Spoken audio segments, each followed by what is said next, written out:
Good morning students, मैं Mukesh Saini, PGT mathematics government senior secondary school Khori, district Rewari, आपका इस प्रसारण में स्वागत करता हूँ। प्यारे बच्चों, इससे पहले हम rate of change of quantities के बारे में पढ़ चुके हैं और इससे पहले के 2 लेक्चर्स में हमने हमारी एनसीईआरटी बुक की एक्सरसाइज 6.1 की प्रॉब्लम्स लिए थे। आज के लेक्चर में हम इस एक्सरसाइज से पहले वाले जो एग्जाम्पल्स हैं उनको डिस्कस करेंगे। तो आइए शुरू करते हैं आज के एग्जाम्पल्स। जो पहला एग्जाम्पल हम ले रहे हैं वो है कि find the rate of change of area of a circle with respect to its radius. यानी कि हमें किसी सर्कल के एरिया में जो चेंज हो रहा है with respect to its radius वो फाइंड करना है, और वो भी हमें उस समय फाइंड करना है जिस समय r 5 सेंटीमीटर हो। तो जैसा कि हम जान चुके हैं कि जब भी हमें किसी फिगर के बारे में रेट ऑफ चेंज फाइंड करना है तो हम उसका कंसर्न फॉर्मूला लिख लेते हैं। तो एरिया ऑफ सर्कल अगर हम इसे a से डिनोट कर दें तो a होगा पाई r स्क्वायर।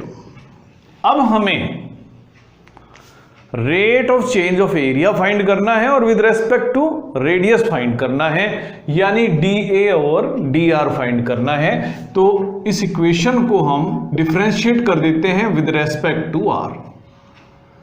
तो dA और dr होगा पाई, राइट साइड में जब डिफरेंशिएशन करेंगे पाई कांस्टेंट है और r स्क्वायर का डिफरेंशिएशन 2r होगा, यानी कि 2 पाई r। ये एक जनरल एक्सप्रेशन है जिसकी हेल्प से हम rate of change of area find कर सकते हैं with respect to its radius.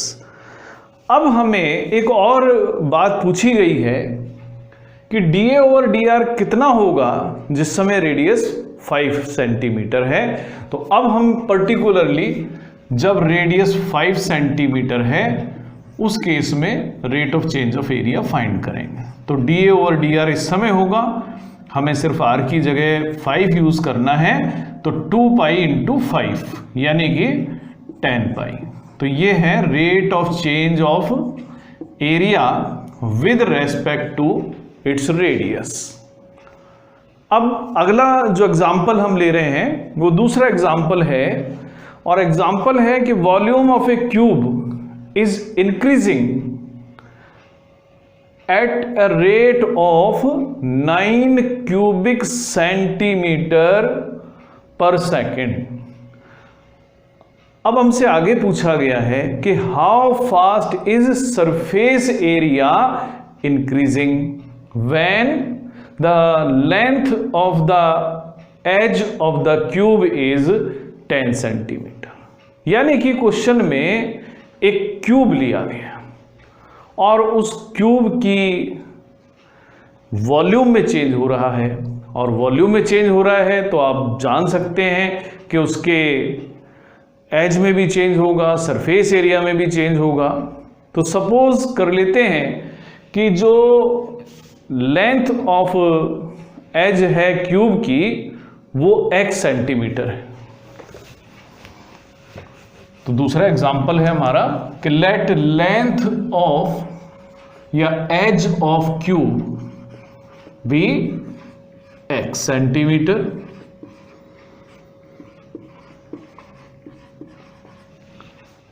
Given है कि वॉल्यूम में चेंज हो रहा है 9 क्यूबिक सेंटीमीटर पर सेकंड की रेट से। तो गिवन है, अब क्योंकि चेंज इन वॉल्यूम है, वॉल्यूम का चेंज हम dV/dt से लिखते हैं। तो dV/dt क्योंकि विद रेस्पेक्ट टू टाइम ये चेंज हो रहा है 9 क्यूबिक सेंटीमीटर पर सेकंड की रेट्स। हमें फाइंड करना है कि ds/dt क्या हो, rate of change of surface area कितना होगा, और वो भी उस समय फाइंड करना है जबकि उसकी एज 10 सेंटीमीटर की होगी व्हेन x इज 10 सेंटीमीटर। तो शुरुआत हम करते हैं, जो गिवन है वहीं से। गिवन है कि rate of change of volume with respect to time is 9 cubic centimetre, यानी कि वॉल्यूम में चेंज हो रहा है। तो हम इस क्यूब का वॉल्यूम लिखते हैं। तो वॉल्यूम ऑफ क्यूब यहां पर होगा, जिसे हम v से डिनोट कर देते हैं, v equal to x cube. अब dv/dt गिवन है, तो दोनों साइड का डिफरेंशिएशन हम t के रेस्पेक्ट में करते हैं। तो ये होगा 3x², और अब x का डिफरेंशिएशन और करेंगे t के रेस्पेक्ट में, ये dx/dt होगा। क्योंकि dv/dt गिवन है 9 क्यूबिक सेंटीमीटर है, तो 9 equal to 3x² into dx/dt। तो dx/dt हम फाइंड कर सकते हैं, और dx/dt होगा 9/3x², यानी 3/x² सेंटीमीटर पर सेकेंड। अब हमने dx/dt फाइंड कर लिया, लेकिन हमें जो फाइंड करना है वो ds/dt फाइंड करना है, यानी सरफेस एरिया में किस रेट से चेंज हो रहा है। तो सरफेस एरिया के बारे में हम जानते हैं कि सरफेस एरिया ऑफ क्यूब, अगर हम इसको s से डिनोट कर रहे हैं, सरफेस एरिया ऑफ क्यूब जिसे हमने s से डिनोट करा, तो s होता है 6 इंटू x²। अब हमने ये कंसर्न फॉर्मूला लिख दिया। अब मैं ds/dt फाइंड करना चाहूंगा, तो दोनों साइड का डिफरेंशिएशन विद रेस्पेक्ट टू हम t फाइंड कर लेते हैं। तो डिफरेंशिएट करा हमने विद रेस्पेक्ट टू t, तो s का डिफरेंशिएशन t के रेस्पेक्ट में हमने लिखा ds/dt। अब 6 इंटू x² का डिफरेंशिएशन, 6 कांस्टेंट है, x² का डिफरेंशिएशन 2x होगा, और x का डिफरेंशिएशन dx/dt, यानी 12x dx/dt। लेकिन dx/dt कितना होगा ये हम पहले ही मालूम कर चुके थे। इसे हम अगर इक्वेशन नंबर 1 डाल दें, तो dx/dt तो हमने पहले ही मालूम कर लिया था कि 3/x² है, तो ये 3/x², ये dx/dt की वैल्यू हम यूज कर लेते हैं। तो यानी कि अब हमारे पास जब सॉल्व करेंगे तो 36/x सेंटीमीटर² पर सेकेंड, ये ds/dt जनरल एक्सप्रेशन हमें मिल गया है। ये जनरल एक्सप्रेशन है, और इसकी हेल्प से हम किसी भी टाइम पर सरफेस एरिया में जो चेंज हो रहा है वो फाइंड कर सकते हैं। अब हमें बताया गया है कि ds/dt हमें उस समय फाइंड करना है जिस समय x की वैल्यू 10 सेंटीमीटर है। तो जब ds/dt हम फाइंड करेंगे x इक्वल टू 10 होने पर, तो हमें मिलेगा 36/10, यानी 3.6 सेंटीमीटर² पर सेकेंड। तो यानी कि सरफेस एरिया के चेंज होने की रेट 3.6 सेंटीमीटर² पर सेकेंड है, जिस समय की क्यूब की एज 10 सेंटीमीटर। अब अगली जो प्रॉब्लम है वो एक सर्कल से रिलेटेड है। थर्ड एग्जाम्पल है कि किसी लेक में हम पत्थर डालते हैं, पत्थर डालने पर उसमें सर्कुलर वेव्स बन जाती हैं। आपने देखा होगा कि जब भी आप शांत पानी में कोई पत्थर फेंकते हैं तो सर्कुलर वेव्स बनती हैं जो आगे आगे बढ़ती रहती हैं। ये जो वेव्स बनती हैं इनसे एक सर्कल बनता है, सर्कल का एरिया चेंज होता रहता है, और सर्कल का एरिया चेंज होता रहता है तो सर्कल का जो रेडियस है वो भी चेंज हो रहा है, दोनों चीज़ें बदलती रहती हैं। तो किसी समय जब हमने पत्थर डाला है तो 4 सेंटीमीटर पर सेकंड की रेट से रेडियस चेंज होता है। अब हमें ये मालूम करना है कि जो एरिया एनक्लोज्ड हो रहा है उस सर्कल में, उसमें किस रेट से चेंज हो रहा है, और वो भी उस समय मालूम करना है जिस समय सर्कल की रेडियस 10 सेंटीमीटर हो जाती है। तो यानी ये क्वेश्चन सर्कल में चेंज का है और सर्कल के एरिया से हमें चेंज फाइंड करना है। तो इसके लिए मान लेते हैं कि किसी भी टाइम पर जो सर्कल की रेडियस है वो r है, तो एरिया ऑफ सर्कल कितना होगा। थर्ड एग्जांपल है हमारा एरिया ऑफ सर्कल, इसे हम अगर a से डिनोट कर दें तो एरिया ऑफ सर्कल a होता है पाई r स्क्वायर। दोनों साइड हम t के रेस्पेक्ट में डिफरेंशिएशन कर देते हैं, तो dA ओवर dt हमें मिलता है 2 पाई r और dr बाई dt। तो हमें dA बाई dt तो फाइंड करना है। अब गिवन क्या है, गिवन है कि dr बाई dt, ये dr बाई dt हमें गिवन है 4 सेंटीमीटर पर सेकंड की रेट से इसमें चेंज हो रहा है। तो dA बाई dt का जनरल एक्सप्रेशन हमें मिल जाएगा 2 पाई r और dr बाई dt की जगह हम यूज करेंगे 4 सेंटीमीटर पर सेकंड यानी 8 पाई r। ये जनरल एक्सप्रेशन है किसी भी सर्कल के अंदर जो चेंज हो रहा है एरिया को मेजर करने में। हमें उस समय मेजर करना है ये चेंज जिस समय रेडियस 10 सेंटीमीटर है। तो जब रेडियस 10 सेंटीमीटर होगी उस समय सर्कल के एरिया का जो चेंज होगा dA बाई dt उस समय होगा r की जगह हम यूज करेंगे 10, तो 8 पाई इंटू 10 यानी 80 पाई। अब हमें चेंज इन एरिया देखना है, एरिया की यूनिट है सेंटीमीटर स्क्वायर और टाइम चेंज हो रहा है अकॉर्डिंग टू सेकेंड्स, तो यूनिट हो जाएगी dA बाई dt की 80 पाई सेंटीमीटर स्क्वायर पर सेकेंड। अब अगली प्रॉब्लम है हमारे पास। अगली जो प्रॉब्लम है ये एक रेक्टेंगल की प्रॉब्लम। ये रेक्टेंगल ऐसा है जिसकी दोनों डायमेंशंस चेंज हो रही, लेंथ भी चेंज हो रही है, ब्रेड्थ भी चेंज हो रही है। जब लेंथ और ब्रेड्थ दोनों चेंज हो रही हैं तो उसके परिणाम स्वरूप उस रेक्टेंगल का एरिया भी चेंज होगा, रेक्टेंगल का पेरीमीटर भी चेंज होगा। तो हमें दोनों ही में जो चेंज हो रहे हैं वो फाइंड करने हैं। अब हमें गिवन है कि जो रेक्टेंगल की लेंथ जिसे हम x से डिनोट कर रहे हैं वो चेंज हो रही है 3 सेंटीमीटर पर मिनट की रेट से और ये इंक्रीज हो रही। तो इंक्रीज अगर कोई यूनिट होती है तो हम उसे पॉजिटिव साइन से यूज करेंगे और अगर डिक्रीज हो रही है तो उसे नेगेटिव साइन से शो करेंगे। तो गिवन है एट एनी टाइम लेंथ इकट्ठा ही लिख देते हैं, length and breadth of rectangle, ये दोनों गिवन है हमें और ये x एंड y है। अब चेंज हो रहा है लेंथ में पॉजिटिव, लेंथ इंक्रीज हो रही, तो गिवन है dx बाई dt, क्योंकि ये बढ़ रहा है तो प्लस साइन से शो करेंगे 3 सेंटीमीटर पर मिनट। अब बारी आती है कि जो ब्रेड्थ है उसमें क्या चेंज हो रहा है।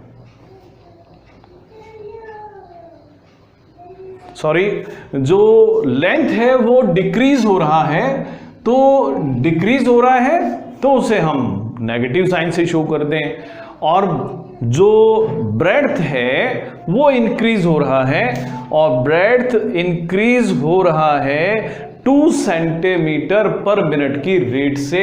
तो dy by dt 2 centimetre per minute है, पॉजिटिव है, इस कारण से इसको हम पॉजिटिव साइन से शो कर देंगे।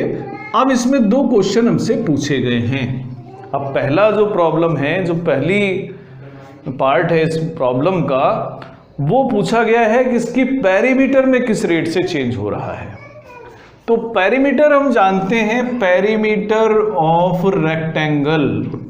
तो पेरीमीटर ऑफ रेक्टेंगल को अगर हम P से डिनोट कर देते हैं, P से हमने इसको डिनोट करा, तो आप जानते हैं कि पेरीमीटर कितना होता है, twice of length plus breadth, यानी 2 times of x plus 2 times of y।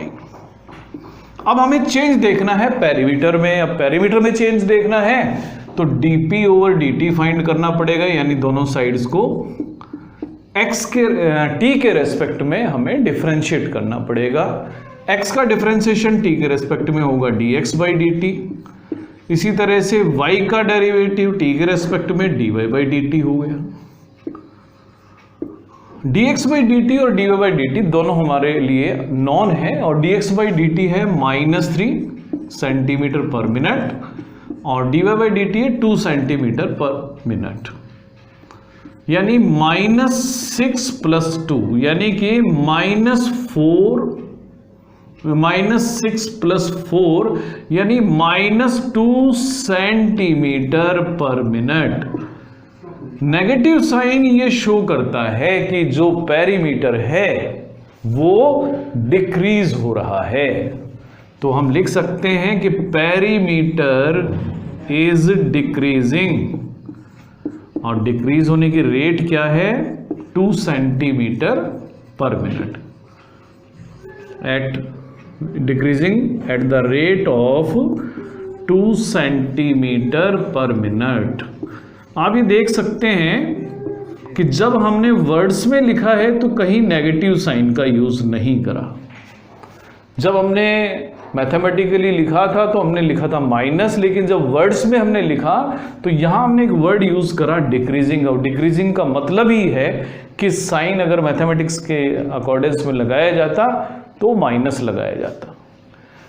आपने यहां एक बात और भी नोट करी है कि यहां चाहे x और y की वैल्यूज कितनी भी हों, ये dx बाई dt और dy बाई dt फिलहाल इंडिपेंडेंट हैं, x और y पर डिपेंड नहीं कर रहे, इसलिए उनका कोई यूज भी यहां पर नहीं है।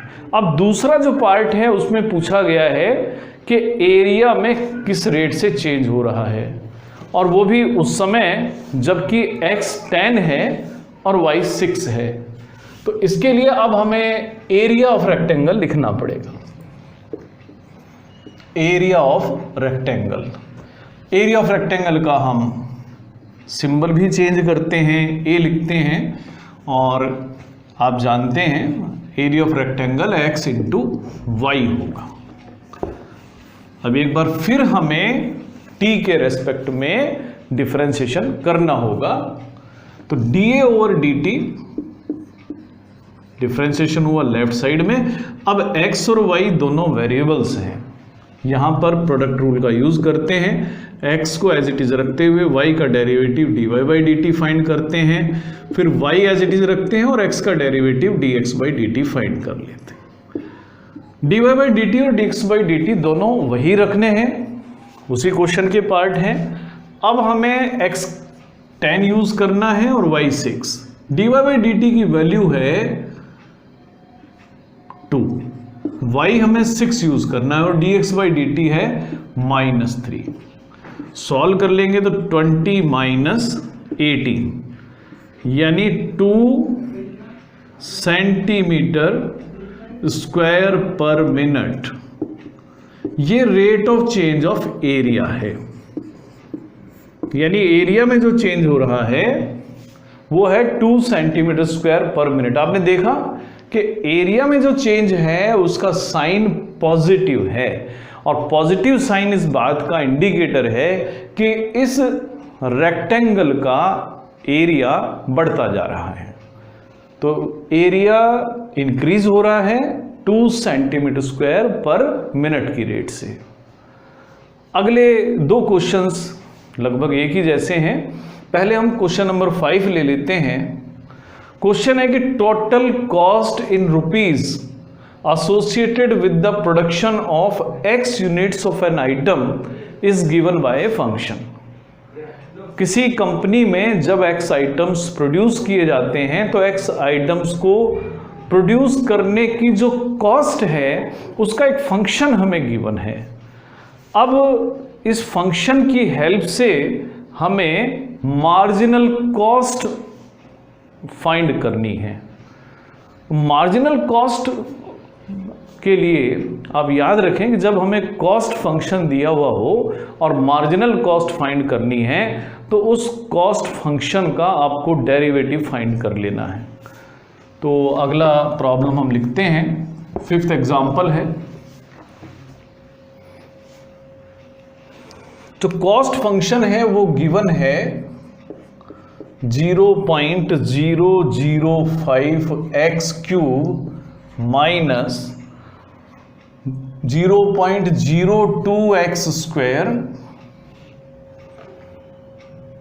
Plus 30x plus 5000। हमें मार्जिनल कॉस्ट फाइंड करनी है when value of x is 3। तो जैसा कि अभी हमने बताया था आपको, मार्जिनल कॉस्ट का मतलब है मार्जिनल कॉस्ट,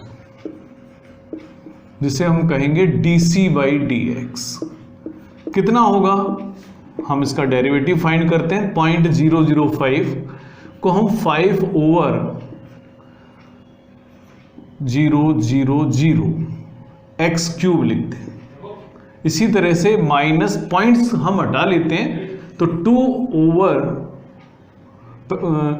ये पहले हम c को ही थोड़ा सिंप्लीफाई कर लेते हैं, तो 2/100 into x square plus 30x plus 5000। ये कॉस्ट है। तो मार्जिनल कॉस्ट अब हम फाइंड करते हैं। मार्जिनल कॉस्ट होगी dc/dx। तो इसका डेरिवेटिव फाइंड कर लेते हैं। 5/1000 कांस्टेंट टर्म है, x क्यूब का डिफरेंशिएशन 3x स्क्वायर होगा, माइनस 2/100 x स्क्वायर का डिफरेंशिएशन 2x होगा, 30x का डिफरेंशिएशन 30 हो जाएगा और 5000 कांस्टेंट है, डेरिवेटिव इसका 0 हो जाएगा। ये मार्जिनल कॉस्ट है।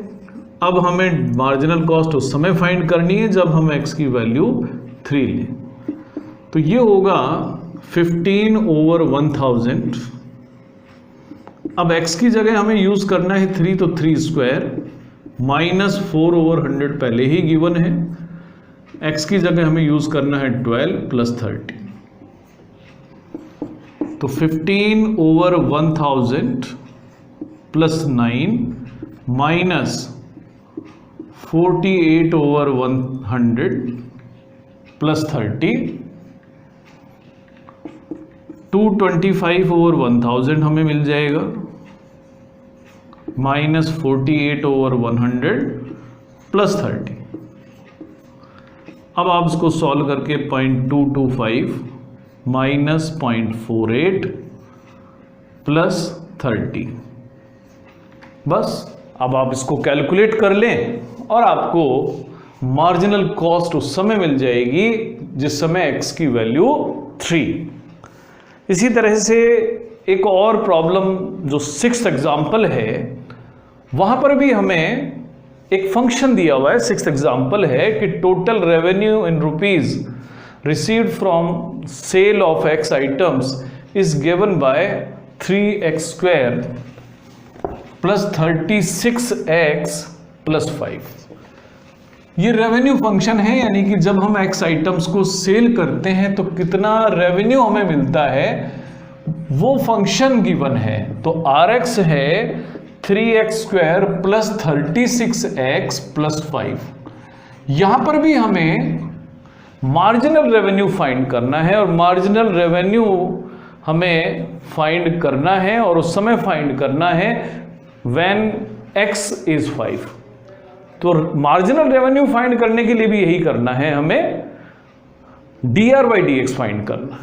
यहां सिंप्लीफिकेशन की जरूरत नहीं है, हम सीधा डिफरेंशिएशन कर सकते हैं। तो मार्जिनल रेवेन्यू होगा, मार्जिनल रेवेन्यू है dr/dx